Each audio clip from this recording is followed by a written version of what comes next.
Good evening friend. हमने भारत का इतिहास ये टॉपिक स्टार्ट किया है। तो कल हमने पढ़ा था भारत के इतिहास। भारत के इतिहास के 3 मुख्य विभागों में विभाजन किया था। तो वो कौन से थे ये हमने कल पढ़ा था। तो उसका रिकैप हम एक बार फिर देख लेते हैं और आगे बढ़ते हैं। तो भारत के इतिहास को 3 मुख्य विभागों में बांटा गया था। पहला था प्राचीन इतिहास, सेकंड नंबर पर था मध्यकालीन इतिहास और थर्ड नंबर पर है आधुनिक इतिहास। ओके, तो पहला जो टॉपिक है प्राचीन इतिहास। प्राचीन इतिहास के 4 मुख्य स्रोत थे। तो वो कौन कौन से थे? पहला था धर्म ग्रंथ। धर्म ग्रंथ यानी वेद। हमने 4 ऑलरेडी वेद पढ़े वाले हैं। Okay, Yajurveda, Samaveda, Atharvaveda and Rigveda. Okay, ये 4 भी हमने वेद पढ़े वाले हैं। उसके बाद है सेकंड नंबर पर जो हम आज पढ़ने वाले हैं, सेकंड, थर्ड एंड फोर्थ। जो बचे वाले 3 स्रोत है वो आज हम पढ़ने वाले हैं। तो सेकंड नंबर पर आता है ऐतिहासिक ग्रंथ। ओके, अभी ये ऐतिहासिक ग्रंथ में क्या आता है ये हम एक एक करके यहाँ पर डिस्कस करेंगे। तो उसमें पहला जो है पॉइंट वो है वेदों को भली भांति समझने के लिए 6 वेदांतों की रचना हुई थी। अभी ये 6 वेदांगों कौन से थे ये हम यहाँ पर एक एक करके आपको बताएंगे। पहला तो था शिक्षा, सेकंड था व्याकरण, थर्ड था कल्प, चौथा था निरुक्त, पांचवा था ज्योतिष्य और छठा जो है वो है छंद। ऐसे ये 6 वेदांतों की रचना हुई थी जो वेदों को भली भांति समझने के लिए। ओके, तो ये हो गया पहला पॉइंट। सेकंड पॉइंट है ऐतिहासिक ग्रंथों को का जो विवरण है वो क्रमबद्ध जो है वो पुराणों में अपने को मिलता है। अब ये पुराण जो है वो 18 पुराण थे, यानी 18 पुराण थे। ओके, ये सभी जो है 18 पुराण ये संस्कृत भाषा में हमें मिलेंगे। ओके, तो इसको जो लिखा था, इस पुराणों को जो लिखा था वो था लोमहर्ष या उनके पुत्र। उनका नाम क्या था? उग्रश्रवा। ऐसे ये दोनों ने लिखे वाला है। ओके, उसके बाद है प्राचीन। सबसे प्राचीन जो है मत्स्य पुराण है। ओके, तो इसकी एक एक जानकारी हम यहाँ पर देंगे। ओके, प्राचीन इतिहास, प्राचीन पुराण जो कौन सा है तो उससे बोलते हैं मत्स्य पुराण। ओके, उसके बाद है संस्कृत। संस्कृत में साहित्य लिखने का प्रयास। संस्कृत में साहित्य लिखने का जो प्रयास था वो किसने किया था? तो वो किया था कलहन ने। ओके, उनकी पुस्तक भी है, उसका नाम है राजतरंगिणी। ओके, ये राजतरंगिणी जो पुस्तक है ये हमें बताती है कश्मीर का इतिहास। ओके, प्राचीन इतिहास में कश्मीर का जो इतिहास है इसकी जानकारी हमें इस पुस्तक से मिलती है। ओके, उसके बाद है अधिकतर पुराण जो है वो सरल संस्कृत श्लोक में लिखे गए थे। ओके, स्त्रियां तथा शूद्र जिन्हें वेद पढ़ने की अनुमति नहीं थी ये भी पुराण सुन सकते थे। प्राचीन इतिहास में जो है इनका विवरण किया है। ओके, उसके बाद है पुराणों का पठन जो है यानी पाठ जो है वो पुजारी मंदिरों में किया करते थे। ये हमें यहाँ से पता चलता है। उसके बाद है स्त्री को सर्वाधिक गिरी हुई स्थिति यानी मैत्रेयनी संहिता से प्राप्त होती है, जिनमें जुआ और शराब के भांति स्त्री को पुरुष का तीसरा मुख्य दोष बताया गया है। ओके, उसके बाद है शतपथ। ब्राह्मण में स्त्री को पुरुष का अर्धांगिनी कहा गया है। ओके, ये भी एक पॉइंट याद रखो। उसके बाद है जातक में। जातक में बुद्ध की पूर्व जन्म की कहानी वर्णित की है। हीनयान तथा प्रमुख ग्रंथ है कथा वस्तु। हीनयान जो है उसका प्रमुख ग्रंथ कौन सा है तो कथा वस्तु है, जिनमें महात्मा बुद्धों का जीवन चरित्र अनेक कथानों के साथ वर्णित किया है। ओके, ये भी एक पॉइंट याद रखो। उसके बाद है अष्टाध्यायी। ये ग्रंथ है जो संस्कृत भाषा व्याकरण की प्रथम पुस्तक है। संस्कृत भाषा में प्रथम व्याकरण की एक पुस्तक है जो लिखी है लेखक पाणिनि ने। ओके, ये भी एक पॉइंट यहाँ पर याद रखो। उसके बाद है आपको सबको पता है अर्थशास्त्र। अर्थशास्त्र के लेखक कौन है? चाणक्य। ओके, ये भी एक पॉइंट याद रखो। ओके, उसके बाद है जैन साहित्य। जैन साहित्य को आगम कहा जाता था। ओके, ये पॉइंट इंपॉर्टेंट है, जैन साहित्य को आगम कहा जाता था। जैन धर्म का प्रारंभिक इतिहास जो है वो है कल्पसूत्र में ज्ञात होता है।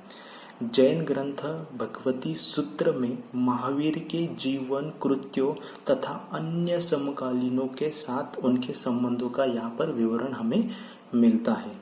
ओके, अर्थशास्त्र के जो लेखक थे चाणक्य। ओके, ये चाणक्य को और एक नाम से भी जाना जाता था, कौटिल्य या विष्णुगुप्त। यह 15 अधिकरणों एवं 180 प्रकरणों में विभाजित है। चाणक्य ने जो लिखा था अर्थशास्त्र, ये किस में विभाजित है? तो 15 अधिकरणों एवं 180 प्रकरणों में विभाजित है। इससे अपने को पता चलता है कि मौर्यकालीन इतिहास की जानकारी, यानी मौर्यकालीन इतिहास का जो इतिहास था वो हमें यहाँ से प्राप्त होता है। ओके, उसके बाद है कात्यायन की गार्गी संहिता, एक ज्योतिष ग्रंथ है। ओके, कात्यायनी की गार्गी संहिता एक ज्योतिष ग्रंथ है, फिर भी इसमें भारत पर होने वाले यवन आक्रमण का उल्लेख अपने को यहाँ से मिलता है। उसके बाद है पतंजलि पुष्पमित्र शुंग के पुरोहित थे। पतंजलि पुष्पमित्र शुंग के पुरोहित थे। इनके महाभाष्य से शुंगों के इतिहास का हमें यहाँ से पता चलता है। ओके, उसके बाद लास्ट जो पॉइंट है वो है जातक में बुद्ध की पुनर्जन्म की कहानी अपने को प्राचीन इतिहास में मिलती है। ओके, ये हो गया सेकंड पॉइंट। और थर्ड पॉइंट जो है अपना वो है विदेशी यात्रियों, जो प्राचीन इतिहास में विदेशी आए थे उनका विवरण यहाँ से एक एक करके हमें पढ़ना है। ओके, उसमें से पहला जो है वो है यूनानी रोमन लेखक।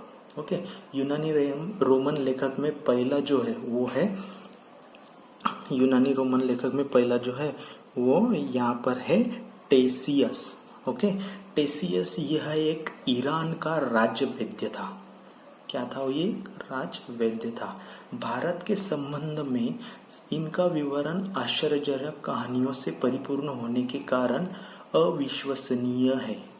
ओके, दूसरा है जो है हेरोडोटस। हेरोडोटस यह इतिहास का पिता कहा जाता था। इन्हें क्या कहा जाता था? इतिहास का पिता। ये सेकंड नंबर। पहला कौन सा है अपना? टेसियस।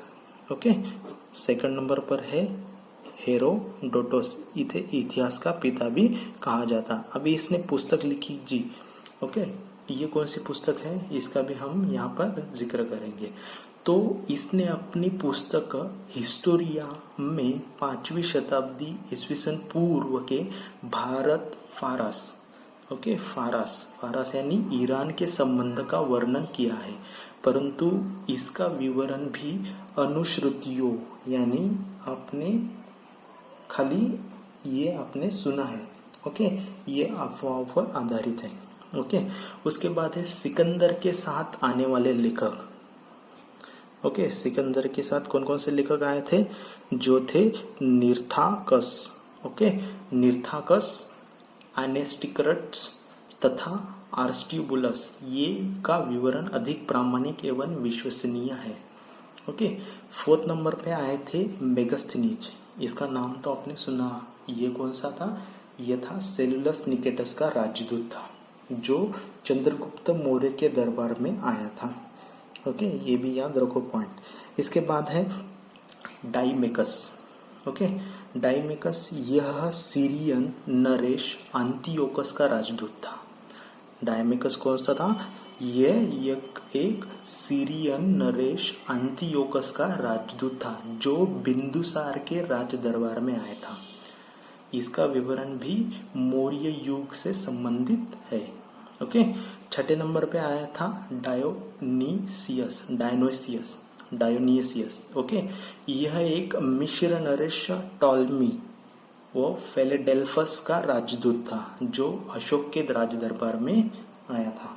ओके, सातवें नंबर पर है टॉलमी।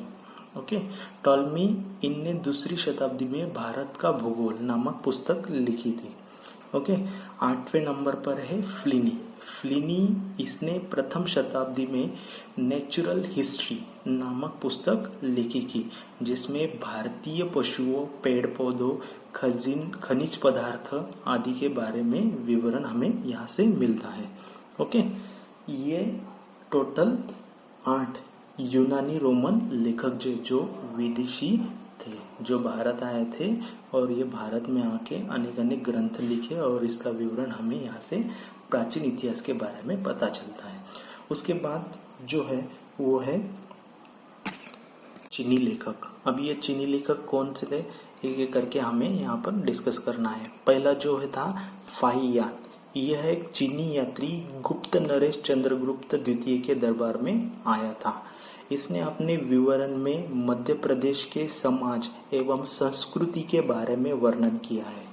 इसने मध्य प्रदेश की जनता को सुखी एवं समृद्ध बनाना है। यह 14 वर्ष तक भारत में रहा। ओके, ये फाहियान। सेकंड नंबर पर है संयोजन। यह 518 ईस्वी सन में भारत आया था। इसने अपने 3 वर्षों की यात्रा में बौद्ध धर्म की प्राप्तियां एकत्रित की थी। क्या की थी इसने? बौद्ध धर्म की प्राप्तियां एकत्र की थी। ओके, उसके बाद है तीसरा हेनसोंग। यह हर्षवर्धन के शासनकाल में भारत आया था। हेनसोंग ने कब आया था? 629 में ईस्वी सन में वे चीन से भारतवर्ष के लिए प्रस्थान किया, और लगभग 1 वर्ष की यात्रा के बाद सर्वप्रथम यह भारतीय राज्य कपिला पहुंचा। भारत में 15 वर्ष तक ठहरकर यानी 645 ईस्वी सन में चीन लौट गया। ओके, उसके बाद है इनसिंग। यह 7वीं शताब्दी के अंत में भारत आया। इसने अपने विवरण में नालंदा विश्वविद्यालय, विक्रमशिला विश्वविद्यालय तथा अपने समय के भारत का वर्णन किया है। ये सब चीनी लेखक थे। उसके बाद है अरबी लेखक। अरबी लेखक में 2 थे। 2 कौन से थे? एक था अल बरूनी। यह मोहम्मद गजनवी के साथ भारत आया था। अरबी भाषा जो है उसमें उसने लिखी गई पुस्तक यानी कृति जो है वो है किताब उल हिंद या तहकीक ए हिंद, जिसे हम बोलते हैं भारत की खोज। आज भी इतिहासकारों के लिए एक महत्वपूर्ण स्रोत माना जाता है। उसके बाद सेकंड जो है वो है इब्न बतूता। इसका नाम भी आपने सुना होगा। इसके द्वारा अरबी भाषा में लिखा गया उसका यात्रा वृत्तांत, जिसे रिहला कहा जाता था।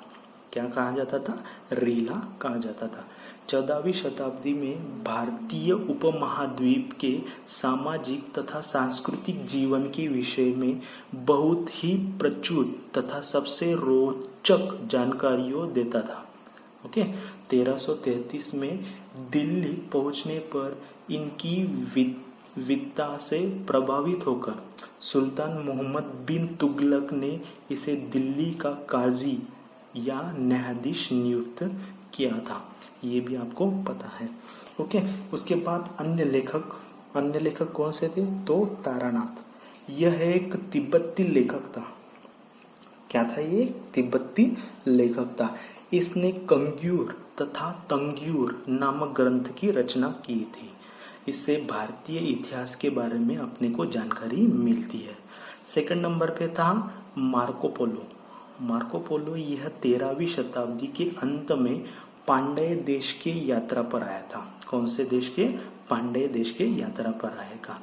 इनका विवरण पांड्य इतिहास के अध्ययन में आपके लिए उपयोगी है। ओके, ये सब थे जो विदेशी यहाँ भारत की यात्रा में आए थे। ओके, इनकी हमको जानकारी यहाँ से प्राप्त होती है। उसके बारे में जो 4th स्रोत था प्राचीन इतिहास का, जो मुख्य 4था स्रोत था, ये था पुरातत्व संबंधी साक्ष्य। इससे मिलने वाली जानकारी 1400 ईस्वी सन पूर्व के अभिलेख, बेगाज को ही एशिया माइनर, वैदिक देवता मित्र, वरुण, इंद्र और नासत्य अश्विनी कुमार के नाम पे अपने को यहाँ पर मिलती है। ओके, भारतवर्ष का जिक्र हाथी गुफा अभिलेख में यहाँ से अपने को पता चलता है। उसके बाद है सातवाहन राजा, जो कि पुरातत्व इतिहास का एक हिस्सा है। ओके, यहाँ भी अपने को यहाँ से पुरातत्व संबंधी साक्ष्य यहाँ से प्राप्त होती है। उसके बाद है भारत पर ह्यून आक्रमण। ओके, भारत पर कब ह्यून आक्रमण हुआ था उसका भी जिक्र हमें स्तंभ लेख में यहाँ से मिलता है। उसके बाद है प्राचीनतम सिक्कों को आयात सिक्के का कहा जाता था। प्राचीनतम सिक्कों को आहत सिक्के भी यहाँ से कहा जाता था। और साहित्य में कारशयन कहा जाता था। ओके, प्राचीनतम सिक्कों को साहित्य में कारशयन भी कहा जाता था। उसके बाद है सिक्कों पर लेख लिखने का कार्य यवन शासकों ने किया। ये मोस्ट इम्पोर्टेंट पॉइंट है।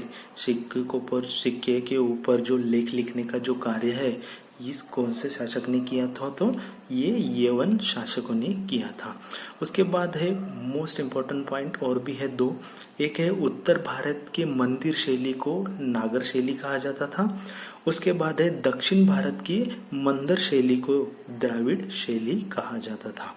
उसके बाद है लास्ट पॉइंट, जो कि पुरातत्व साक्ष्य संबंधी के बारे में हमें जानकारी देता है, वो है पंचायतन शब्द, जो मंदिर रचना शैली है इसके संबंधी में है। ओके, पंचायतन शब्द जो है वो मंदिर रचना शैली में अपने को यहाँ से मिल जाता है। ये सब आपकी प्राचीन इतिहास की ये सब जानकारी है।